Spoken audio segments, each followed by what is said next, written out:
Three, two, one. Hi, I'm Dr. Deb Butler, and you are listening to Thinner Peace and Menopause and Beyond. This is episode number 496. Well, hello, all my dear friends all over the world. It's good to see you. If you're on YouTube, you are and can see me. And if you're just listening to one of your favorite podcast spots, hello anyway. Today, I have something I want to talk about because I was listening to Mel Robbins' podcast. I'm sure a lot of you listen to her, know about her, but she was interviewing one of my favorite researchers who I have not heard interviewed in a long time, Dr. Ellen Langer. So I want to talk a little bit about her today. She's got a new book out, but it was so interesting the conversation that they had, and I want to talk about that a little bit with you and how it affects the work that I do and the effects of the work that you'll do with me. I also want to talk to you today about a word called try and why it's a trap. And I also want to talk about the playful way to enjoy movement and your body. And I want to talk about a free quiz that could really help you see what's holding you back. So you can take that quiz now by going to drdebbutler.com/quiz. And I'll talk to you a little bit more about it as I'm talking to you about some of my favorite topics today. So, first of all, Dr. Ellen Langer, who Mel Robbins was just interviewing, and she really is the mother of mindfulness because she's been doing this research for 50 years and has done and is known for some amazing research studies. One being that she did a study, I don't even know how long ago it was now, where she took men that were in their 80s, and the way she talks about it in the podcast, 80 then was not the 80 now. 80 is now like your 60s, but then 80 was considered old. And she put them in an environment where everything was 20 years younger. So they were watching TV shows that were 20 years prior, had things in this house that was all 20 years old, and made these men think that they were in a place that was 20 years younger than they were.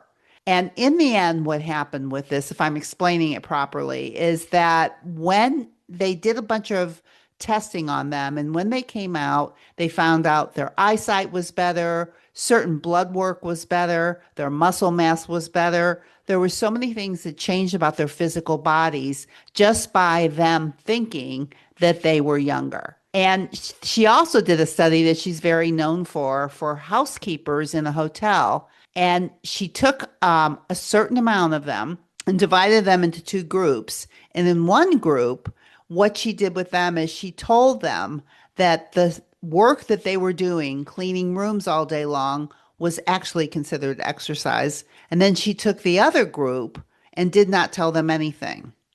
In the end, with the work that they did, they found out that the group that thought that they were exercising, cleaning rooms all day, actually lost weight, had a different change in their body mass index. They had all kinds of things. Their muscle mass changed. And the housekeepers that didn't know that they were doing anything different, that they were just cleaning rooms, did not have that kind of change.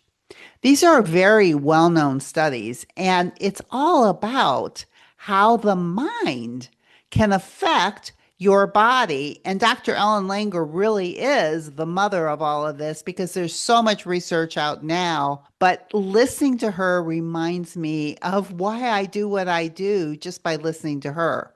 I think and she still teaches at Harvard too, to top it off. And I think she's like 78 years old. And, she talks about even about aging. She said that when, like a lot of her friends that are her age or older, that those who think, oh my God, I'm getting old, it's almost over. She says, when you think like that, you end up creating results like that. And that the way she thinks is that it's only getting better and better. And you can tell in her voice that she really believes that. What do you think? Well, you're in menopause, and a lot of you are thinking you're getting old and that you're aging or whatever. And I know I think that too. But what if you believed with all of your heart that it's just going to get better and better? I mean, you just think about this. So you can use your mind to heal your body is really her whole thing. And whether you're healing a wound or building a habit, what you believe matters more than anything else. And as for us, that includes how we see movement, food, and ourselves, which is everything I talk about on my podcast.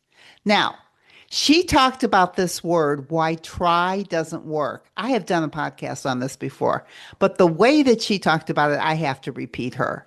So she says, trying already expects failure. I just want to repeat that. Trying, when you say I'm trying, you're already expecting failure. Saying, like, I'll try to walk, I'll try to stop eating at night means you're giving yourself an out. So instead, say, I am walking today. I choose not to eat emotionally. Your brain hears what you say and responds accordingly. And listen, she's not the only one.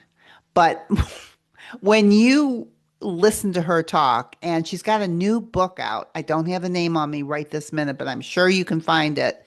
I can't wait to read it because we're all getting older and we all know what our minds have to tell us.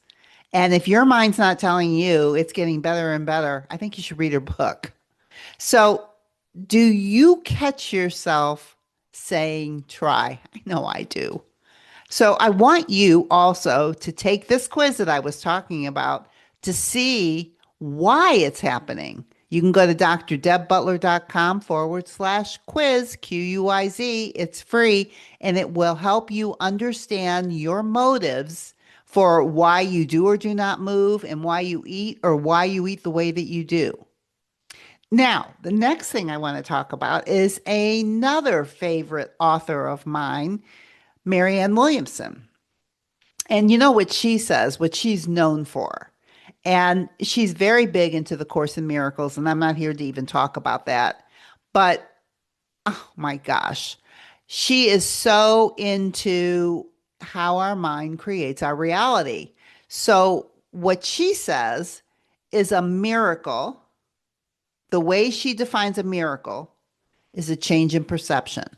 Now, listen to me. I mean, Dr. Ellen Langer was saying the same thing in a different way. She wasn't calling it a miracle, but it seemed like miracles were happening. Men that were older, all of a sudden, were appearing younger. Housekeepers that were doing housekeeping all day long, once they were told that they were exercising, actually started losing weight and getting more muscle mass. And the ones that didn't know it didn't change. When you shift how you see something, you shift how you act and how you feel. You must know that. You must know that miracles aren't magical. Miracles are what the mind can conceive and what it can create.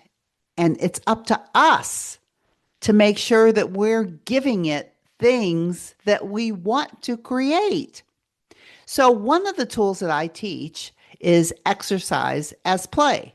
And of course, I bring my tools into this because everything that I talk about is about your perception and about the way that you think about yourself, the way you think about why you put food in your mouth, the way you think about yourself in menopause, and what you even think about menopause. Menopause is a transition. Dr. Alan Langer talked about that too, about transitions, that they are hard because you're going from the way you used to be to a way that you don't know how you're going to be. It's a transition.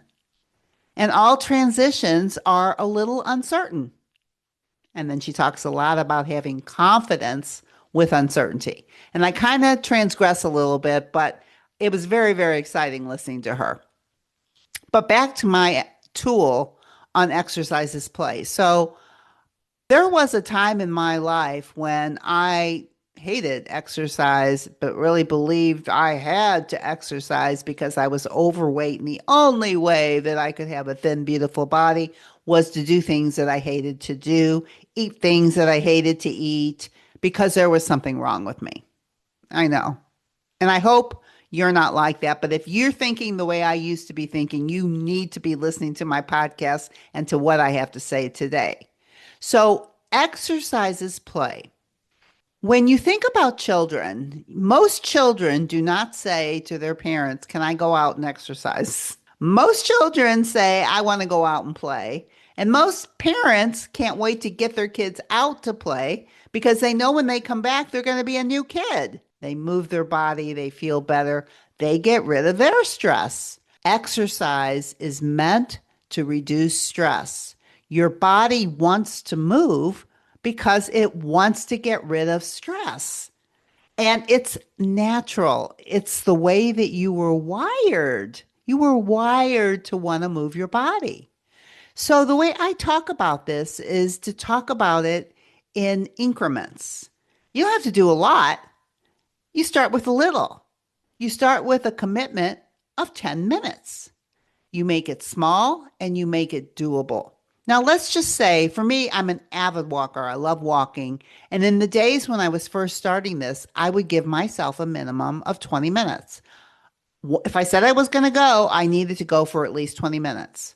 Now, that couldn't mean that I didn't go out longer, but it was a 20-minute minimum, 10 minutes out and 10 minutes in. For you, maybe 10 minutes is even a better way to start, 5 minutes out and 5 minutes in. But you do what you say you're going to do when you say you're going to do it. And you make it so doable and so easy. I say ridiculously easy. Your brain's going to go, "That's so easy." The only thing your brain might say that may stop you is, and it's not going to do anything. But that's actually not the truth at all. If you do what you say you're going to do and you go and you move your body, my bet will be is that you will feel differently when you are done. So, with this tool of using exercises play and doing it as a minimum, you check in to how you feel emotionally before you start. And then when you're through with your 10 minutes or your 20 minutes, you check in to see how you feel emotionally when you're finished. Most people always feel better when they're done, and you make a note of that. And listen, your body loves pleasure. And if what you find is, "Oh, I feel better," your body's going to go, "Let's do that again." Your brain will say, your brain will get you out because it's pleasurable.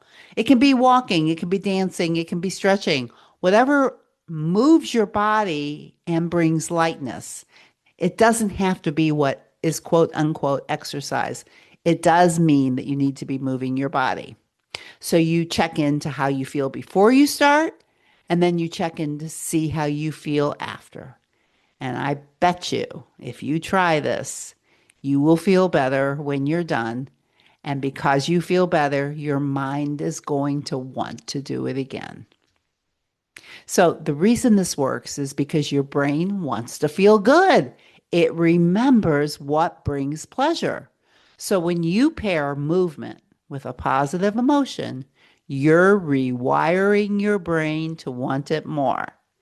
So if you want to know why this might feel hard for you, take my free quiz and find out at drdebbutler.com/quiz.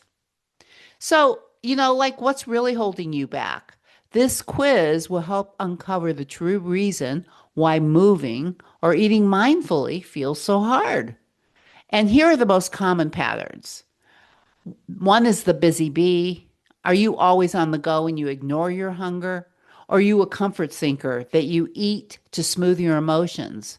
Or are you the food lover that doesn't want to stop eating? Or are you the distrustful diner? You avoid food out of a fear. Wouldn't you be curious to find out which one you are, and also a solution to help you with wherever you're at?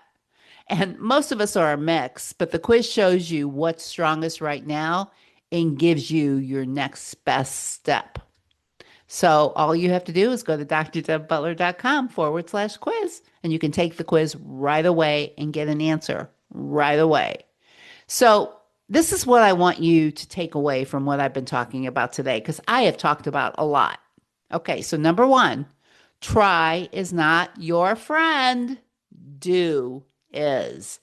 Catch yourself when you say try and change it to not I'll try to do it, I will do it.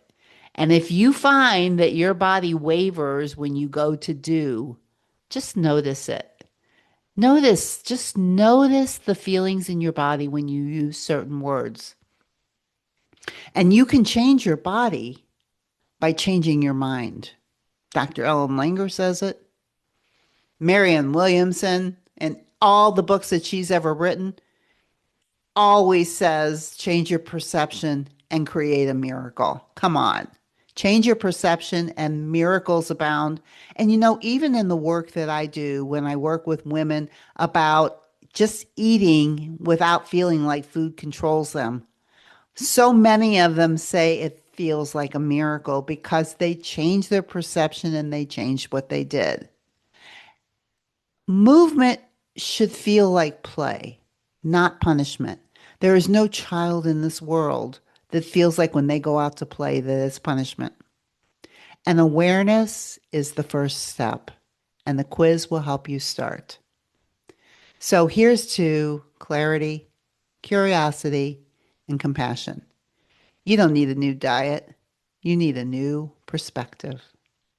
And of course, before I end this podcast, I would never end without saying to you, no matter where you go or what you do, please, please, please be very, very kind to yourself. And I'll see you next week. Bye bye.